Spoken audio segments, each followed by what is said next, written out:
Halo Sobat Galeri, saya Lutfi Ritama. Pada video kali ini kita akan membahas salah satu favorit stok di Bursa Efek Indonesia, yaitu PT Bank Sentral Asia Tbk dengan kode saham BBCA.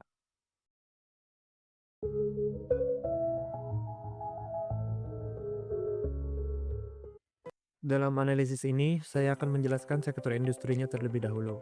Bank memiliki peran yang sangat penting dalam perekonomian karena berfungsi sebagai lembaga intermediasi, yaitu menghimpun dana dari masyarakat dalam bentuk tabungan atau deposito, kemudian menyalurkannya kembali dalam bentuk kredit kepada masyarakat dan dunia usaha.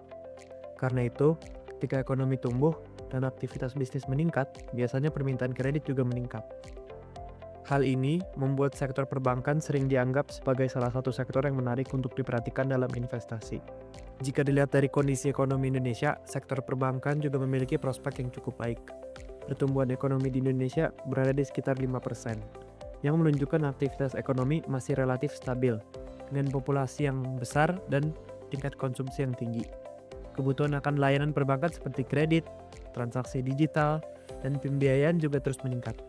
Selain itu, sektor perbankan di Indonesia diawasi cukup ketat oleh regulator seperti Otoritas Jasa Keuangan dan Bank Indonesia, sehingga stabilitas sistem keuangan relatif terjaga. Salah satu perusahaan terbesar di sektor perbankan Indonesia adalah PT Bank Sentral Asia Tbk atau BCA. Perusahaan ini didirikan pada tahun 1957 dan saat ini menjadi salah satu bank swasta terbesar di Indonesia. BCA dikenal memiliki basis nasabah yang sangat besar dan kuat di layanan transaksi perbankan, terutama melalui layanan digital seperti mobile banking dan internet banking. Karena fokusnya pada transaksi dan perbankan retail, BCA memiliki aliran dana masyarakat yang cukup stabil. Selanjutnya, saya melihat kinerja keuangan perusahaan berdasarkan laporan keuangan yang tersedia di website resmi BCA. Dari analisis tersebut, laba bersih BCA pada tahun 2025 sekitar 57,5 triliun rupiah. Jika dilihat dari rasio profitabilitas, return on equity atau ROI berada di sekitar 24%, yang berarti setiap Rp1 modal mampu menghasilkan sekitar 24 sen laba. Ini menunjukkan tingkat profitabilitas yang sangat baik. Selain itu, rasio kasa atau dana murah berada di sekitar 83%, yang berarti sebagian besar dana BCA berasal dari tabungan dan giro yang memiliki biaya bunga rendah. Hal ini membuat biaya dan BCA relatif murah dibandingkan bank lain. Sementara itu, rasio non-performing loan atau NPL berada di sekitar 2,2%, yang menunjukkan kualitas kredit perusahaan masih cukup sehat. Jika dilihat dari harga saham, BBCA saat ini berada di kisaran sekitar Rp7.000 per saham.